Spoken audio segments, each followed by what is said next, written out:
Olá, pessoal. Gostaram da primeira aula? Uma aula importante.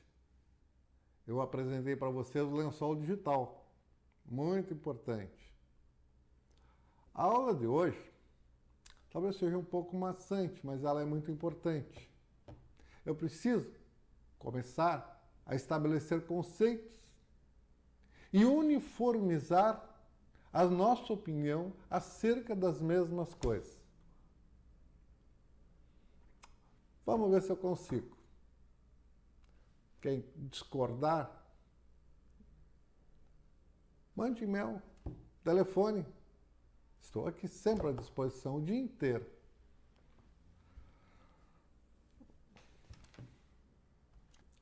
Falávamos ontem no lençol digital e eu vou citar as vantagens do lençol digital quando o seu performance está perfeito. O lençol digital propicia um maior número de clientes atendidos simultaneamente no mesmo AP. Ele propicia maior velocidade no processamento do rádio que está alimentando a LAN. Todos os clientes têm a mesma qualidade. Olhem só isso que importante é. Todos os clientes com a mesma qualidade. Você nunca... Ou todo mundo vai reclamar no telefone ou ninguém vai reclamar. Padrão de qualidade definido. Tomem nota desses itens. Tomem nota. Ele é muito importante. O padrão de qualidade definido. Eu ainda não defini o que é o padrão de qualidade. No final do curso eu vou fazer um review, uma revisão de todos os itens, salientando. Lembra lá quando eu expliquei como é que se melhora o CCQ numa instalação? Para ficar dentro do padrão de qualidade? Então talvez essa frase tenha mais sentido. Essa é a primeira apresentação. O padrão de qualidade definido. Custos menores. É mais barato instalar uma LAN quando tu tens ela obedecendo um plano de instalação que é o lençol digital. Olha que importante, você pode usar qualquer canal. Não interessa se outros serviços na sua cidade está já ocupando o canal que você quer. Não importa. O seu sinal digital, seu lençol digital, ele é imune. Ele não vai enxergar os outros. No seu AP vai entrar apenas os seus usuários. Vale a pena fazer um lençol digital. Ele não sofre interferência. Quais são as constantes técnicas da instalação adotadas? Seria como construir um lençol digital. 1. Estabeleça a área de contorno onde se encontra 85% dos usuários. Tomem nota. Falei isso na primeira aula. Tomem nota agora. Estabeleça o hardware que irá usar. Exemplo, quais são as antenas, quais são os rádios, quais são os cabos. Tudo estabelecido. Qual é a melhor antena para se usar? Não existe a melhor antena. Existe a antena certa para usar. E a antena que for errada numa instalação, por certo, ela é a certa em outra instalação. Quem não pode nunca ser errado é o instalador. No limite da linha de contorno, coloque os usuários que ali estiverem dentro da caixa verde. Lembra da caixa verde? Melhor sinal possível, melhor relação sinal-ruído possível e melhor velocidade de processamento possível. Olha o 4 item. Estabeleça um nível de sinal de 6 dB de proteção na antena setorial ou Omni. Futuramente, quando vocês tiverem todas as aulas gravadas, vocês poderão vir discutir comigo esses 6 dB. Eu fiz com 10, que é o melhor, eu fiz com 12, ficou mais estável. Mas tem que haver uma margem de proteção no AP. Proteção contra quem? Proteção contra os outros sinais. com as ferramentas de instalação que nós vamos estudar, vocês verão como é que se faz isso.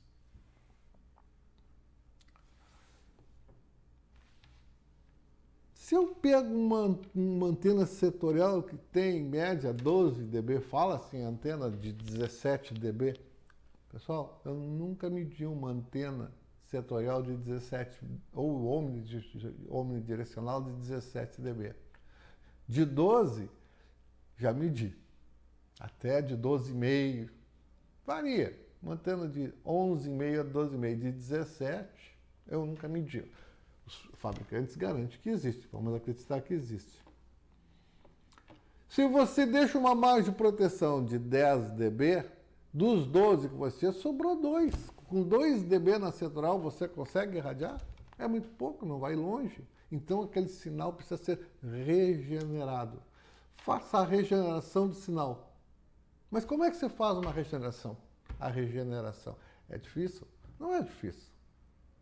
Nós vamos ter uma aula só sobre regeneração de sinal.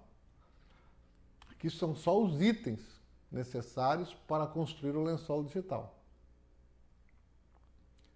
Variando o sinal que a antena do cliente manda para o AP,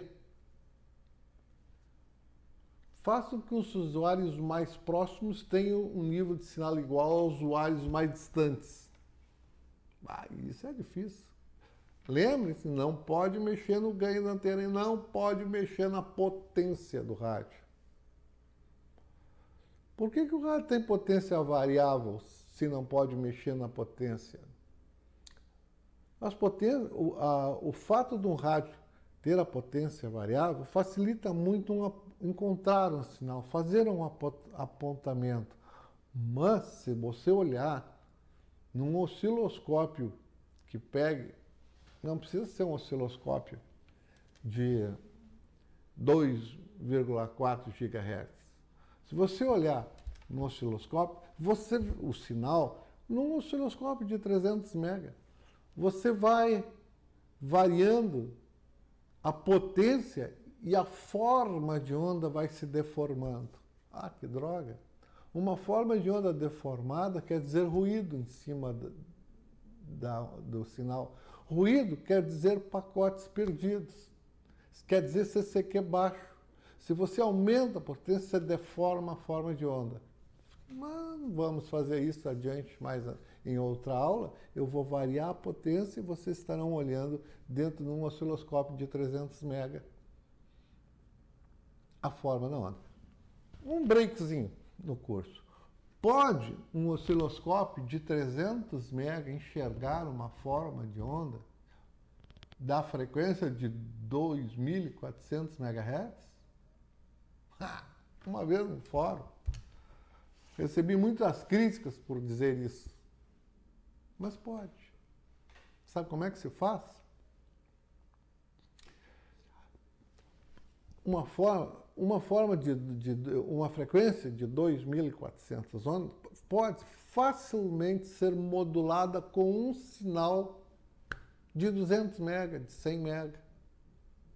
Eu boto um sinal de frequência bem baixa e modulo a frequência de 2.400 MHz. Bom, depois eu boto num detector e retifico, tiro fora a alta frequência, deixo só a baixa frequência. Aqueles 200 MHz, que era a modulação, é captado pelo osciloscópio. E eu vejo uma forma de onda que não é de 2,4, mas tem o formato de 2,4. Se eu fizer uma relação aqui, onde ler 200, considere que é 2.400. Onde ler 210, considere que é 2.410. Se eu fizer uma tabelinha de relação, eu posso, com um osciloscópio de uma frequência bem menor, analisar a forma de onda de uma frequência bem mais alta. Veja que eu não disse que eu pego um osciloscópio e eu enxergo o sinal. Eu disse que eu enxergo a forma do sinal. Eu estou enxergando aquele sinal que eu modulei. E esse modulador é facílimo de fazer, de comprar pronto, e é barato esse modulador. O detector é fácil e até o osciloscópio é barato. Vamos deixar essa parte do osciloscópio, porque eu sou apaixonado por instrumento. Acho medir alguma coisa de extrema importância. A medida nos ajuda muito, muito. Mas a medida tem que ser verdadeira.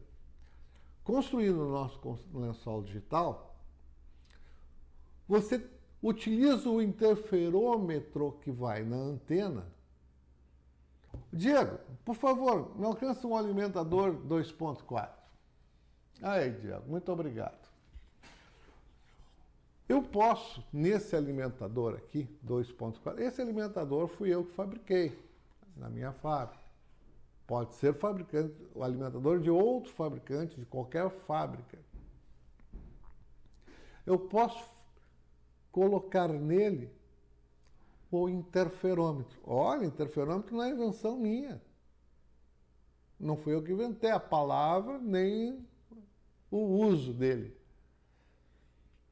Mas isso me permite variar o nível de sinal dentro do alimentador. Vou botar ele aqui, perto, para vocês depois verem como é que eu faço.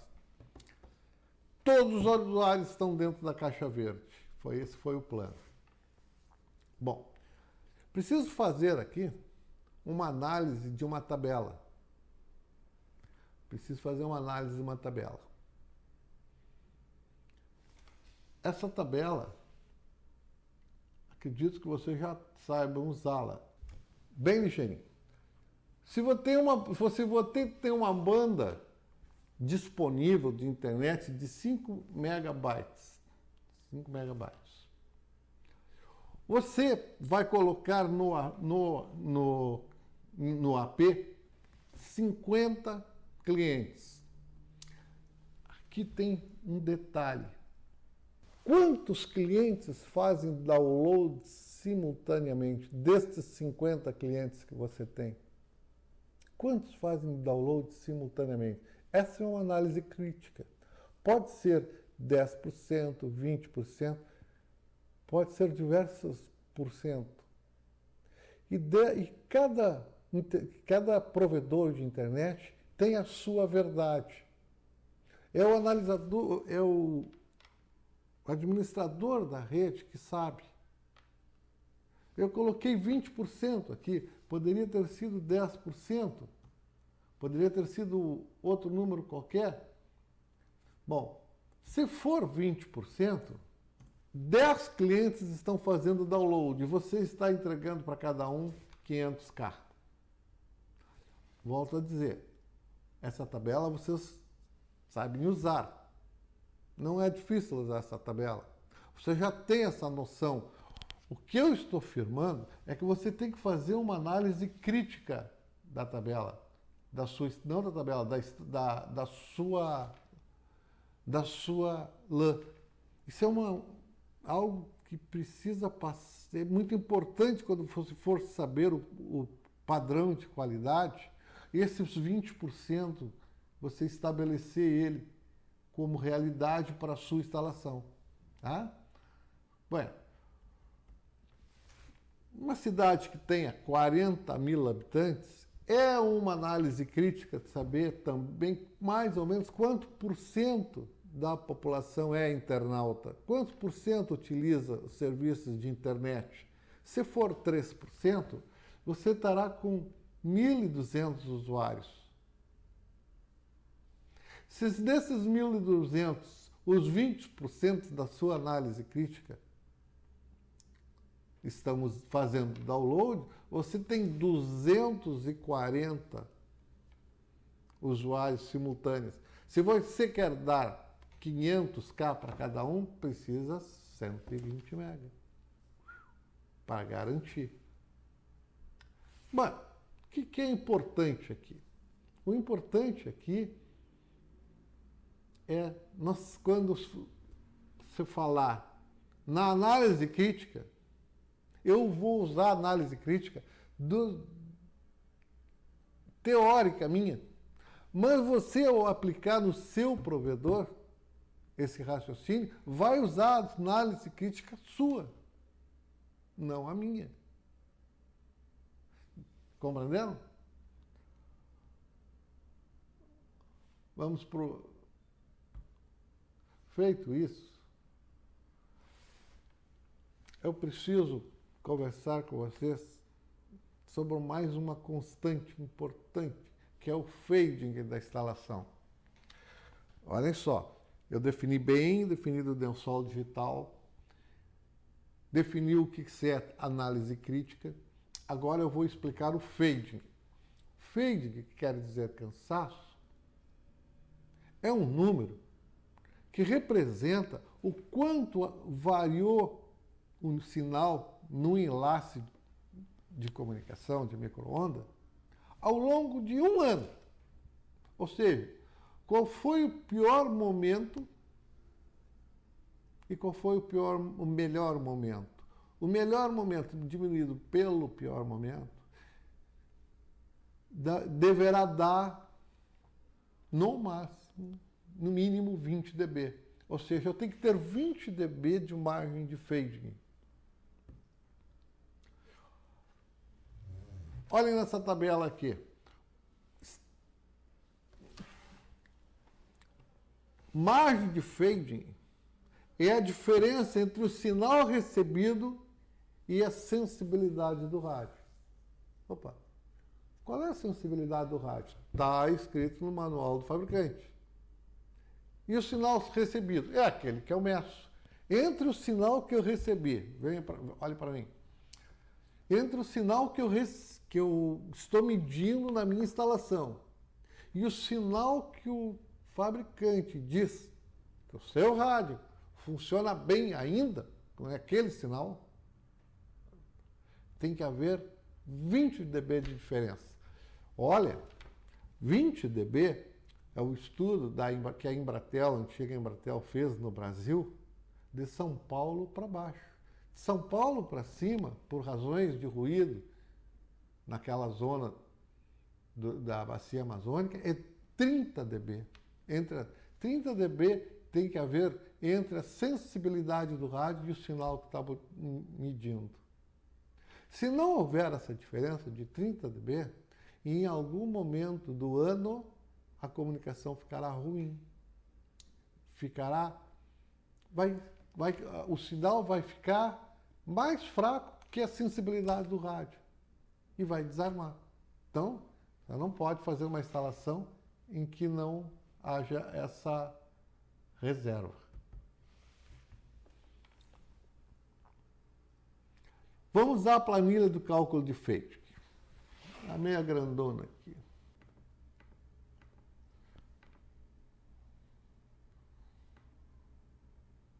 Bom, olhem só. Eu estou com uma frequência, por exemplo, de 5.7. Tá? A uma distância de 5 quilômetros.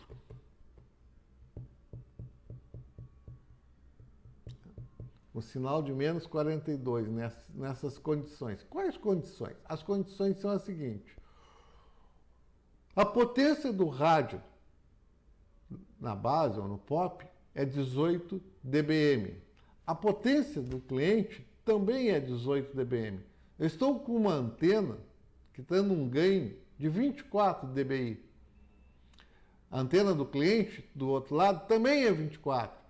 Derrubo 2 dB de atenuação entre cabo, conectores. E eu estou com a atenuação do espaço livre, o programa calculou para essa distância 122 dB. Se eu somar o ganho de uma antena, o ganho da outra antena, o ganho a potência dos dois rádios e subtrair pela atenuação do espaço livre, eu fico com menos 42 dB. Com menos 42 dB. Né? Se a sensibilidade do rádio for 80, menos 80 dBm, estou longe dela. esse dado sempre tem que ser considerado. Mas, olha que interessante, muitas instalações ocorrem, que eu botei essa tabelinha aqui para vocês acompanhar.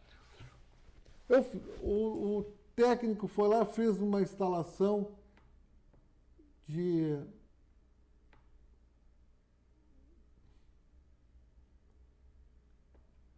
23 quilômetros, tá?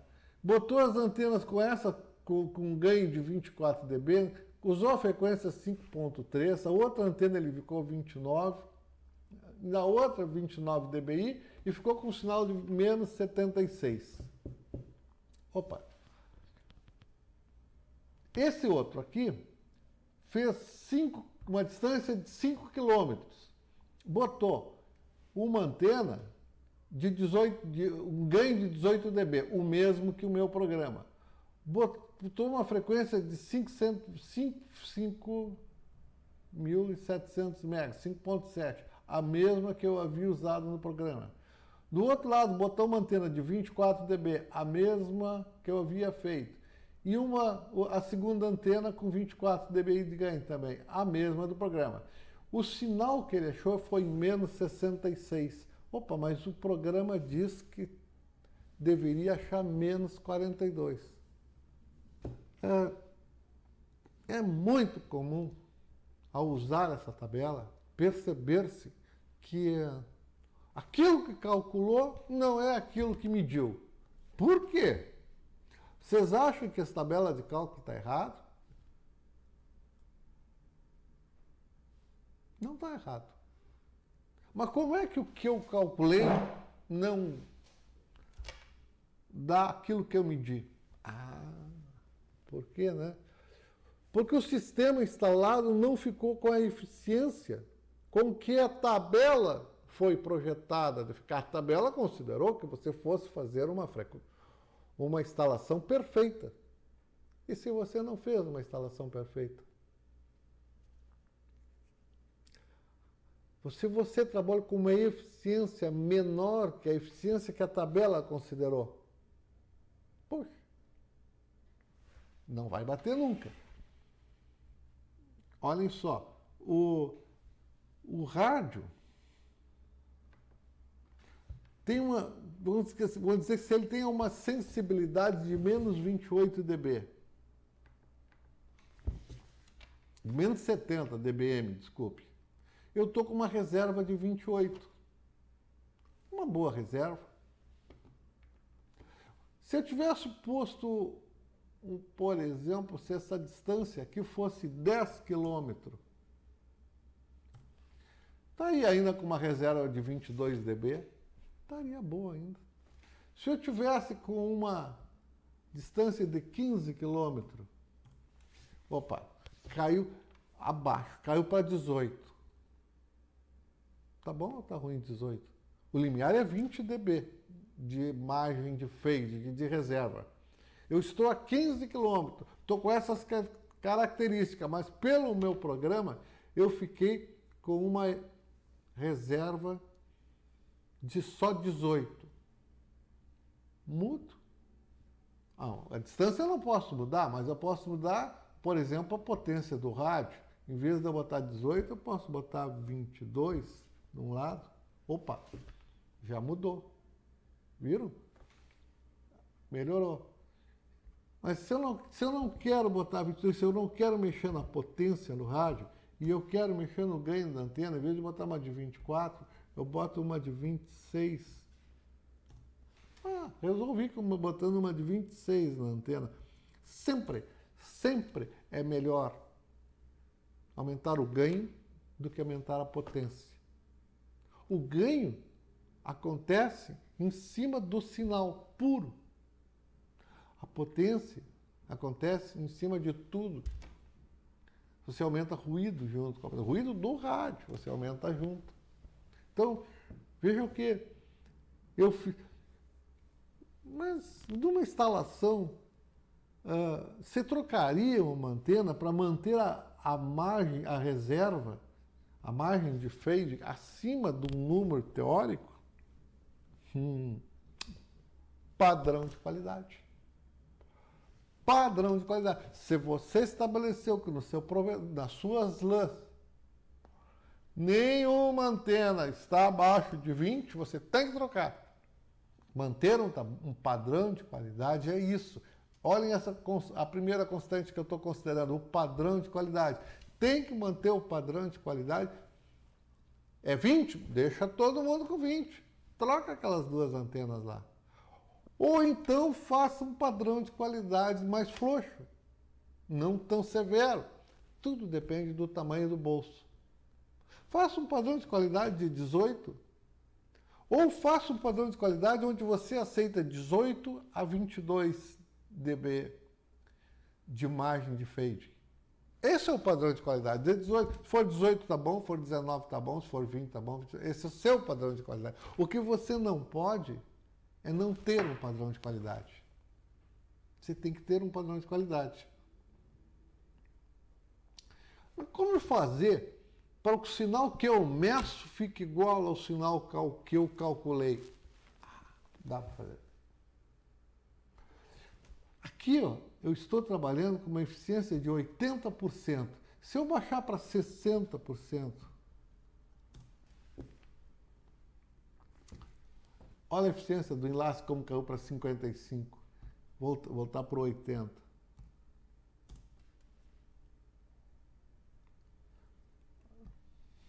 Vou fazer de novo. Botar para 60%. Não tá. Diego, tu vai ter que cortar essa parte aí porque não tá. A tabela não está respondendo. Mas deixa assim. Tá. Depois tu vai ter que cortar essa parte aqui. Começando de novo, então. Entenderam que a margem de fade tem que ser respeitada? Bueno, como é que você vai saber, numa instalação, com que eficiência você está trabalhando? Como que vai saber isso? Você já percebeu que a sua eficiência não está boa, porque calculou menos 48 e foi lá, ligou no seu laptop e mediu menos 66. Pô, tem 22 dB de diferença. Com que eficiência eu estou trabalhando na minha instalação? Dá para medir e dá para corrigir. Isso é saber instalar a antena.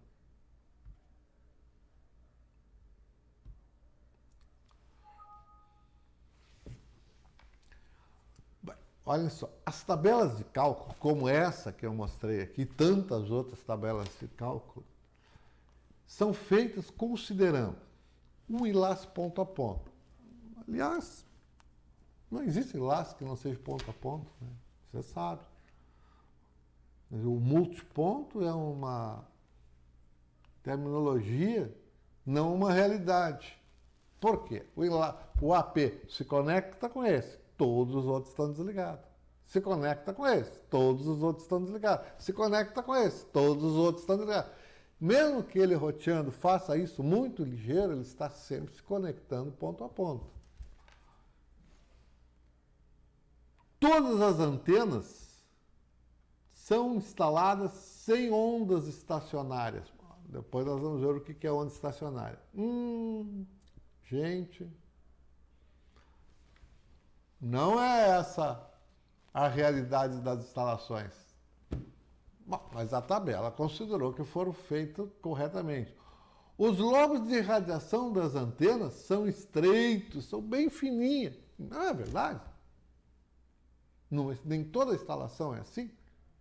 Tem instalação que tu pega muito bem atrás da antena a 1 quilômetro de distância. Não tem? Não estão sofrendo interferência nenhuma.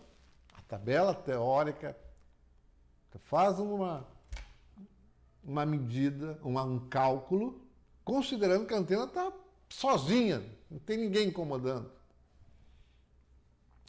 Não existe ruído de terra, não existe ruído de equipamentos. Equipamentos não custam barato, são equipamentos caros, de altíssima qualidade. As tabelas de cálculo não consideram as características de má qualidade de equipamento. Não considera. As antenas usadas são antenas que não possuem componentes reativos. Mais adiante eu vou explicar explicar o que é um componente reativo. E são antenas maravilhosas, de alta eficiência. Não é a realidade de um instalador de antenas nos provedores de internet. Tipicamente, o provedor de internet instala a antena mais barata. Tipicamente, não estou dizendo que todos façam isso. Bom, continue fazendo o que vocês fazem. Continue comprando as mesmas antenas, fazendo as mesmas instalações. O que vocês não podem continuar é instalar sem saber com que eficiência ficou aquela instalação, porque a eficiência é também um padrão de qualidade. O seu padrão de qualidade é o que vai ser aplicado em cima da construção do lençol digital. Você não pode instalar uma antena com uma eficiência baixa e outra antena com eficiência alta, uma antena irradiando bastante, outra antena irradiando pouco. Não pode. Você tem que saber fazer uma instalação sem ter esse problema. Para isso, nós vamos agora discutir os fundamentos. Olha que bonita essa foto. Fundamentos. Tudo. Um prédio, se não tiver uma boa fundação, a vida dele é curta. A fundação é a parte subterrânea, invisível, importantíssima da obra, que vai garantir a longevidade da obra, é a fundação. Eu faço uma analogia desta fundação que eu mostrei na foto com os conhecimentos teóricos. Quando você fazer uma instalação, os conhecimentos teóricos é a sua fundação. Você precisa ter a teoria para fazer uma boa prática. Dá para fazer prática sem teoria? Pode alguém fazer alguma coisa prática sem teoria? Pode. Os sentidos são as grandes ferramentas. O Napoleão já dizia, a melhor ferramenta é o homem. Não é a tecnologia, não é o hardware, não é o software, é o homem. Existem pessoas que dizem assim, não sei porquê, mas está errado. Ou não sei porquê, mas está certo. Pode. Pessoas que têm a sensação do certo ou a sensação do errado. Tem. É uns virtuosos. Mas e quem não é um virtuoso? Quem é uma pessoa simples, normal, que nem eu? Como faz? Precisa dos fundamentos. Precisa estar embasado em seus princípios, que ele pense assim, pá, mas isso está contrariando. Uma torneira não pode dar choque. Como é que eu fui abrir uma torneira e tomei um choque? Está errado. Ele tem que ter o fundamento, que a água que sai pela torneira, ela se liga com uma caixa d'água, que se liga com uma rede hidráulica que está dentro do rio. Como é que ela vai dar choque? Ela é o próprio fio terra? Então ele tem um fundamento. Mas está dando choque. Mas ele tem um fundamento que não pode. Então, os fundamentos é muito importante. Olhem só. Conceitos básicos. Olhem essa figura aqui. Bom, eu vou conversar com você sobre alguns conceitos básicos que são importantes. Sei que vocês já os conhecem, pelo menos quase todos. Vamos fazer um alinhamento no nosso conhecimento. Tenho aqui na tela uma anteninha que estaria irradiando 1000 miliwatts. Esses 1000 miliwatts eu posso transformar em dBm aplicando a propriedade do logaritmo. 10 vezes o logaritmo da potência dividido por 10 a menos 3, está ali os 30 dBm. Ou seja, 1000 miliwatts igual a 30 dBm. Nós sabemos que a relação entre miliwatts e dBm varia dobrando ou dividindo por 2 se nós aumentamos ou diminuímos 3 dB. Estão sabendo, né? Então aqui, ó, se eu passar de 30 dBm para 33, aqui seria 2000 miliwatts. Se eu passasse aqui de 30 para 27, aqui seria 500 miliwatts. E assim uma sequência de raciocínio. Estou falando isso porque mais adiante eu vou precisar falar para vocês sobre essa questão de aumentar 3 dB ou diminuir 3 dB. Querem ver? Uma antena tem um ângulo de abertura. O ângulo de abertura da antena quer dizer da onde até onde. Da onde ela pega até onde ela não pega? Não. Da onde ela tem o seu melhor sinal até onde ela cai 3 dB. Ó, 3 dB. 3 dB é a metade. Então, tu gira a antena para a direita, caiu 3 dB. Volta para o lugar original. Gira ela para o outro lado, caiu 3 dB. Volta para o lugar original. Os dois pontos extremos, onde ela caiu os 3 dB, é a abertura daquela antena. Não seguir muito, antena de 90 graus, de 120 graus, de 10 graus, olhem que importante é saber se ela caiu 3 dB ou não. Vamos ver esses conceitos aqui embaixo que faz parte da uniformização dos conceitos teóricos da aula de hoje. É preciso que vocês todos, para continuar entendendo o que vai se desenvolver, saibam bem o que é DBM. DBM é uma unidade de potência elétrica com referência ao miliwatt. Tá?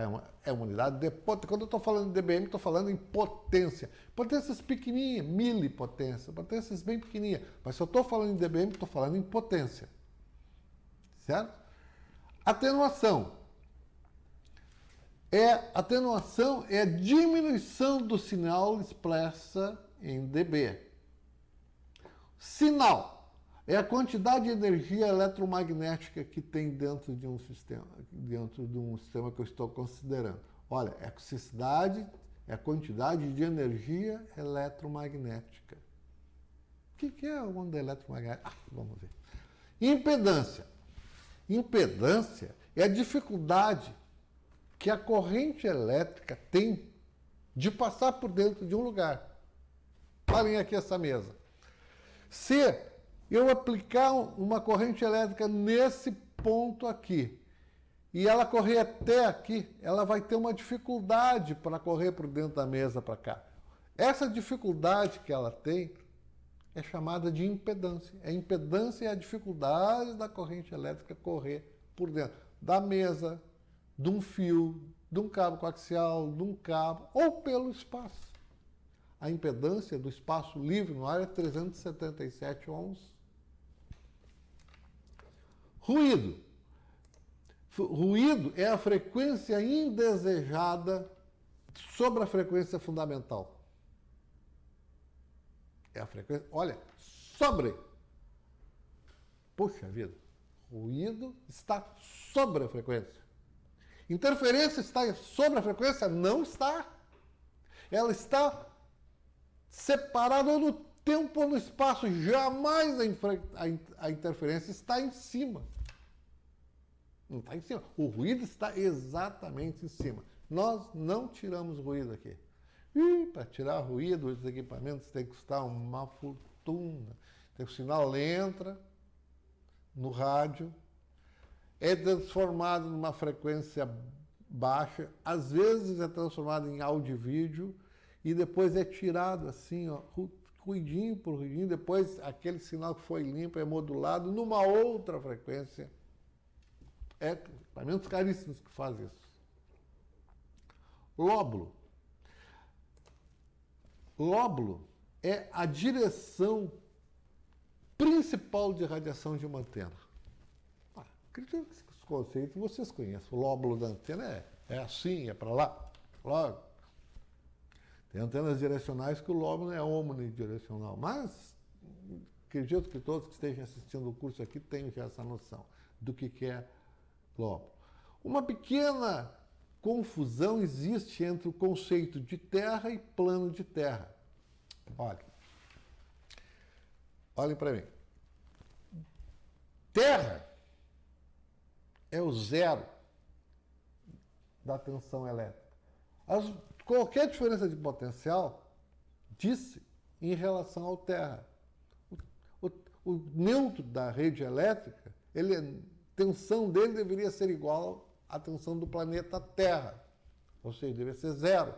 Terra é a tensão. Eu tenho 220 volts em relação ao Terra, eu tenho 127 volts em relação ao Terra. Plano de Terra. Plano de Terra é outra coisa. Plano de Terra é uma informação que se dá para a antena dizendo que aqui no chão é a referência zero. Esse plano de Terra, que pode ser assim, ele pode ser assim, ou ele pode ser assim, se a antena estiver mal instalada, na mesma antena.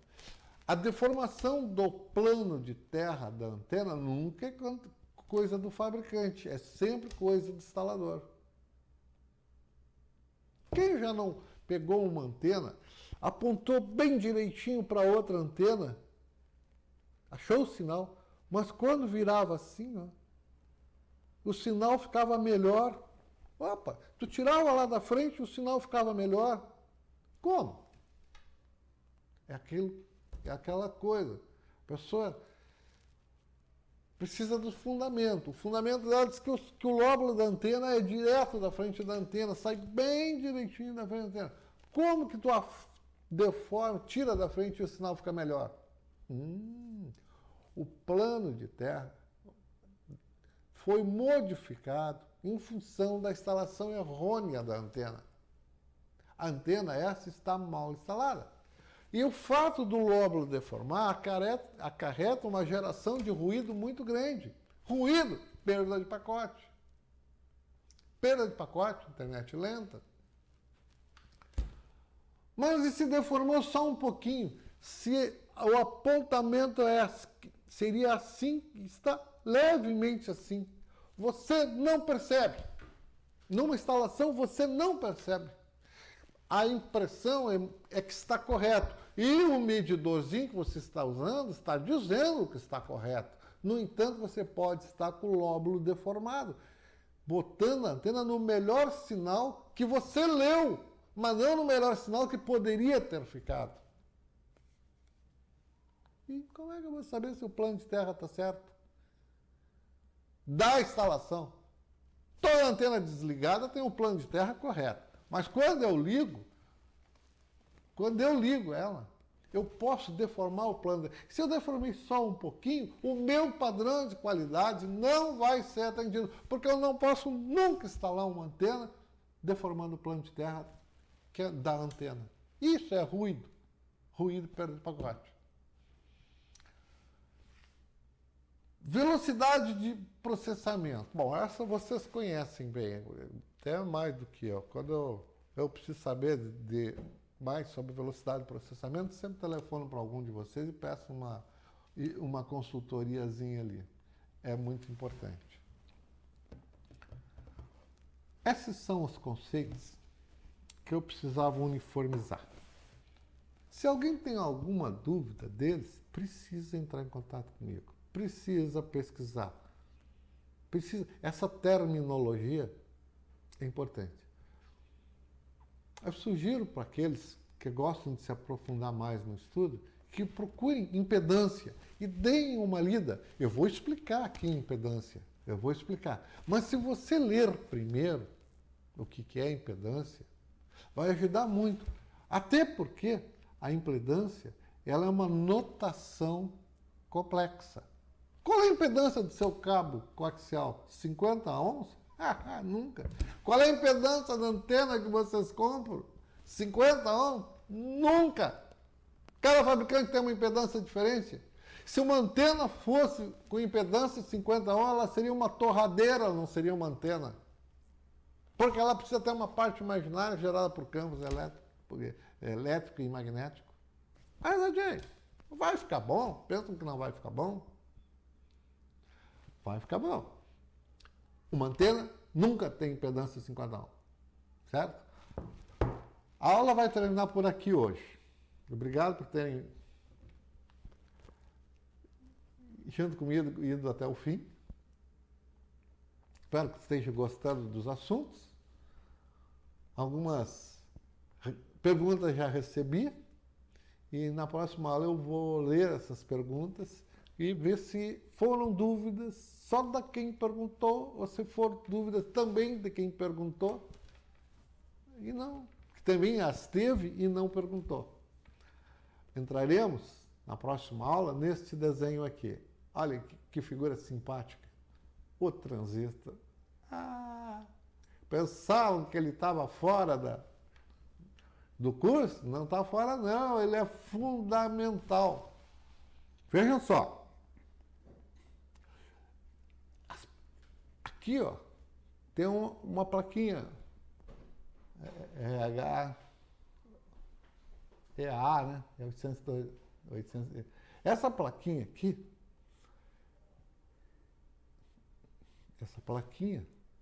o sinal entra